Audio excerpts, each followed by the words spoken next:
Learning with Subrata YouTube চ্যানেলে তোমাদের সকলকে স্বাগত। প্রিয় পঞ্চম শ্রেণীর ছাত্রছাত্রীরা, তোমাদের আবারও একটা সংস্থার প্রশ্নপত্র নিয়ে হাজির হলাম। দেখো বিজ্ঞানে পরিবেশ বিজ্ঞানী, এখানে দেখো এপি দেওয়া আছে, সাবজেক্ট এপি মানে আমাদের পরিবেশ।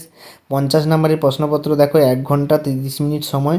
তো দেখো এখানে দেখো প্রত্যেকটা প্রশ্ন একের দাগে দেখো 10টা এমসিকিউ প্রশ্ন দিয়েছে। পরপর আমি দেখাচ্ছি, ভিডিওটা স্ক্রল করে করে খুব সুন্দর প্রশ্নপত্রগুলো দিয়েছে। তারপরে দেখো 2 নম্বর পেজে আমরা চলে আসি। এখানে শূন্যস্থান পুরো আসানসোল সমুদ্রপৃষ্ঠ থেকে প্রায় কত কিমি উঁচুতে পশ্চিমবঙ্গের প্রধান খনিজ সম্পদ কয়লা জানো? কাঠ কয়লা দিয়ে ড্যাশ বানানো হয় আগ্নেয়গিরি থেকে, বাইরে বেরিয়ে আসে ড্যাশ লাভা হবে তোমাদের জানো। কলকাতার মানুষ বওয়ার কাজে রিক্সার ব্যবহার শুরু হয় কত সালে?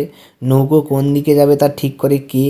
তারপর দেখো সত্য মিথ্যা, তিতিলির কাকু মুম্বাইয়ে থাকে। তারপরে নিরাপদে রাস্তা পার হতে গেলে জেব্রা ক্রসিং ব্যবহার করতে হয়। বড় গির্জাকে বলে চার্চ।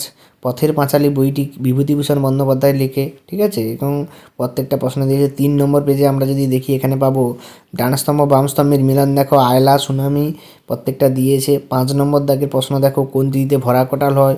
গৌণ জ্বর কত সময় হয়? মুখ্য জ্বর কত সময় হয়? বিভিন্ন প্রশ্নপত্র দিয়েছে। এখানে দেখো প্রক্সিমা সেন্টারে পৃথিবী থেকে আলো আসতে কত সময় লাগে? পৃথিবী থেকে দেখা এমন একটি ধূমকেতুর নাম কি? তারপরে 4 নম্বর পেজে দেখো 6 দাগে 2 নম্বরের 5টা দিয়েছে, সাইকেলকে কেন পরিবেশ বান্ধব শক্তি বলবো?